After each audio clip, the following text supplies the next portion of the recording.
Good.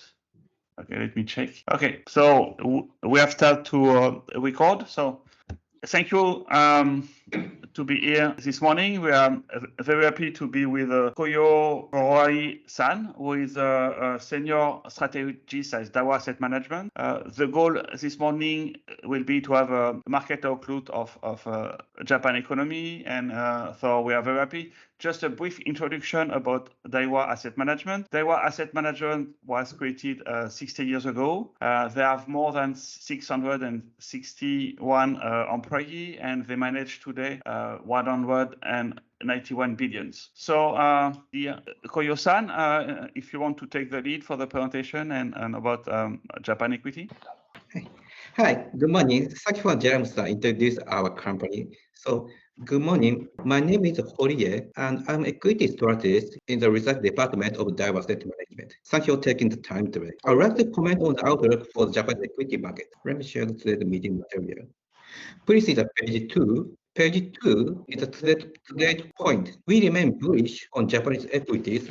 In 2022, Japanese equities significantly outperformed relatively to US and European equities. Although there is a certain risk in 2023 compared to the last year, we believe the market outperformed relative to the European and US market. Our best view of Japanese equities is shown on this page. The slowdown in growth potential of iconic US stocks represented by the government has become more noticeable in the past year. We do believe the stock market in the 2020 will not be a situation where US stocks will have an overwhelmingly better return than they did in the 2010s. We believe Japan is a good candidate for shifting investing away from US equities. Also positive for Japanese equities is fact preference for Chinese equities declined last year due to increased uncertainty about the Chinese government. In terms of fundamentals, we believe Japan's economy will be relatively firm in 2023 due to the contribution of delayed reopening in Japan and China.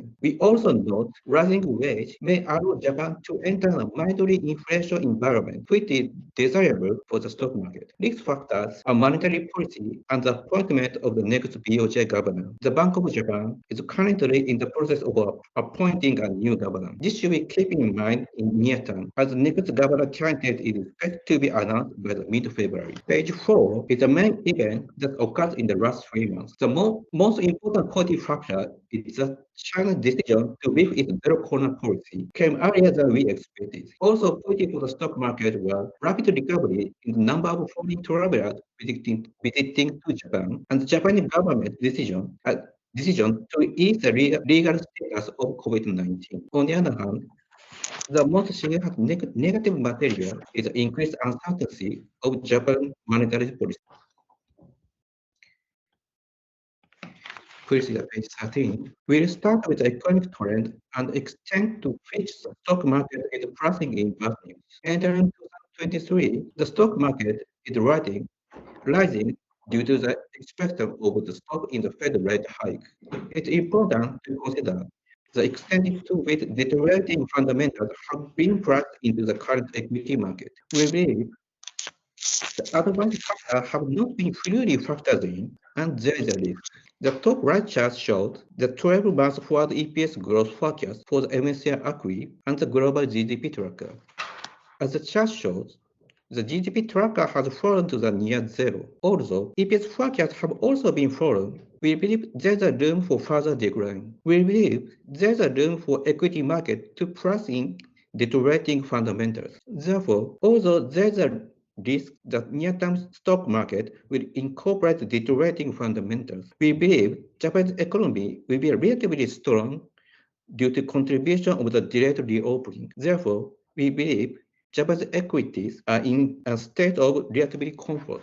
Please see page 14. Page 14 is about China. This sheet is designed to explain two things. The top line is the steady reopening of China. The bottom line is a still high level of concern about the Chinese government in stock market, which increased last year. The upper right chart shows flow of people in China by method of travel during the Chinese New Year period. Although Still, only about half of the 2020-2019 comparison, the number of air travelers has increased significantly, and the overall number of travelers has also expanded by 1.5 times. We can confirm the elimination of zero-COVID policy by Chinese government is steadily having an effect. The chart at the bottom shows northbound trading data. In other words, Chinese equity investing flow data.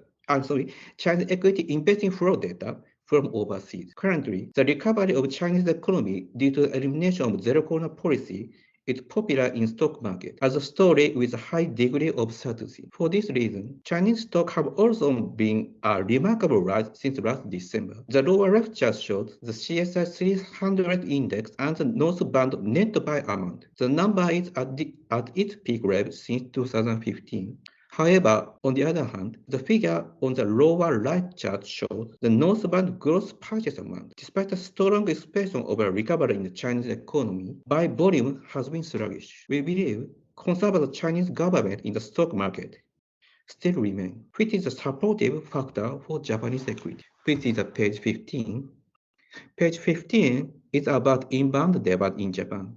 The upper right chart shows the number of inbound travelers to Japan, which recovered to nearly 50% of its peak in December 2022. However, the number of travelers from mainland China remained about 5% of the level before COVID-19. So we believe, going forward, there's significant room for recovery due to an increased travelers from mainland China.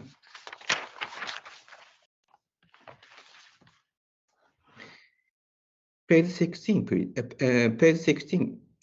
This is the Japanese government had decided to change the legal status of the COVID-19 effective May 8. The lower left shows the classification of virus under the Japan Infectious Disease Control Law. Currently, COVID-19 are classified as a novel influenza infection disease, but this classification will be changed to Class 5. Class 5 is the same category as influenza. As the lower left chart shows, the change of COVID-19 to Category 5 will almost eliminate the government requirement. We also believe this will change the mindset of Japanese consumers toward COVID-19, which will have a positive effect on domestic consumption. The chart on the right shows the service industry activity index compared to the pre-pandemic. There are still a number of sectors that remain largely negative.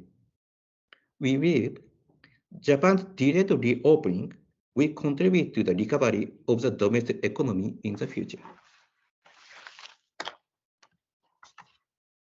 This is page 17. Page 17 is the inventory cycle. Currently, momentum in the semiconductor and electronic component industries is deteriorating due to inventory adjustment. However, we believe the bottom is near in terms of inventory cycle, and the recovery is in sight towards the second half of this year. This is important, the Japanese manufacturing industry. Page 18 to 21 is about inflation in Japan. We expect Japan to enter a mildly inflation environment. We believe this environment is positive for stock market. We also note there is an increasing likelihood the rate of wage growth in Japan will expand. This can be seen as a change in Japan, which has long been viewed as a country where wages don't grow. The upper right chart on this page shows actual wage increase rate and this year's target as announced by labor organizations. Labor organizations have set a high target of 5% of this year. While we expect actual wage growth to be below the target in the high 2% range, but we still expect wage growth to be high. Page 19 to 20 shows survey data on wage increase rate by company size, which also shows a decrease in number of companies in the neighborhood of 0%.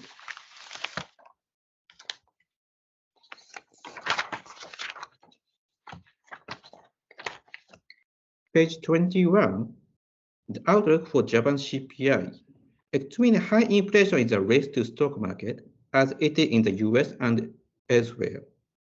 However, in Japan, where inflation is low to begin with, inflation is expected to around from 1 to 2% after 2023, when impact of rising energy price will have run its course. The lower left chart shows inflation and topics return.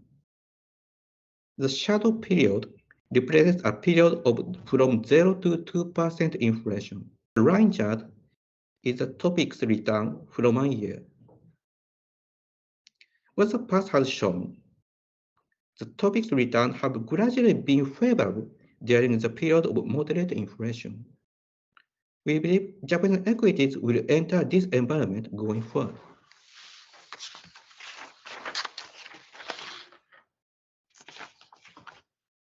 Please see page 22. This factor is BOJ's monetary policy. In short term, especially the appointment of the next BOJ governor. The current BOJ governor's term expires on April 8 of this year, and there is currently a high degree of uncertainty as to who the next BOJ governor will be.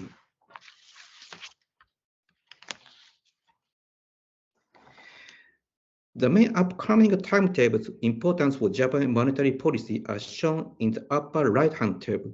Around February 10, the government is scheduled to present to the Diet a candidate for the next BOJ governor. The Diet will then hold an initial hearing for the candidate. The table below and right-hand table show the list of candidates for the next BOJ governor, as predicted by the market participant.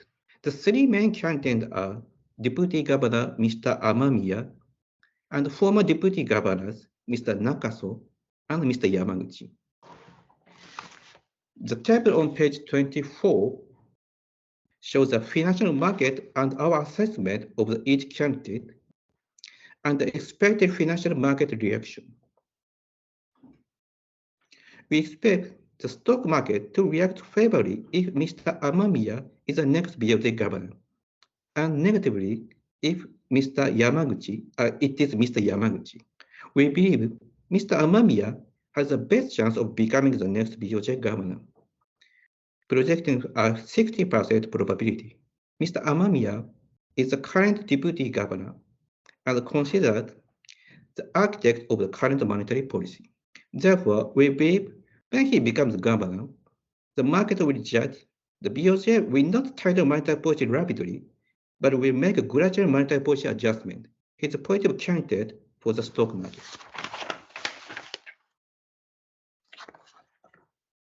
We estimate Mr. Yamaguchi has about a 25% chance of assuming the presidency.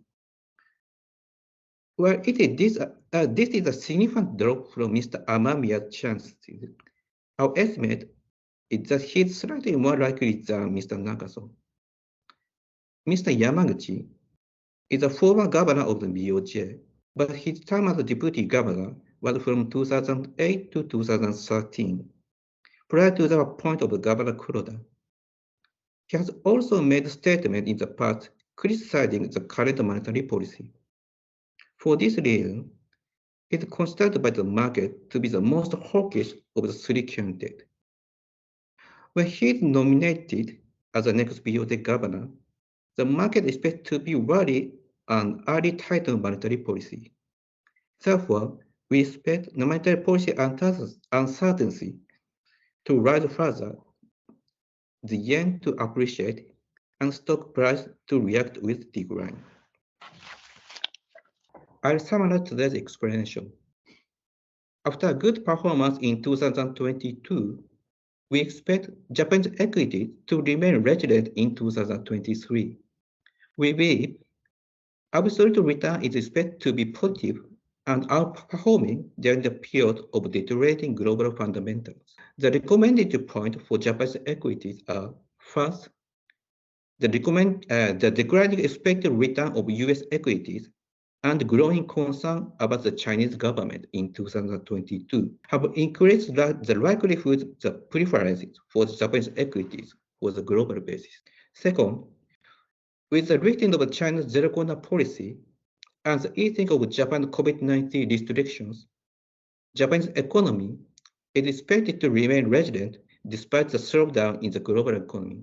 Third, the view that Japan's low-growth country where wages don't rise is gradually changing. As a result, the expectation that Japan will become a moderately inflation environment which is desirable for the stock market.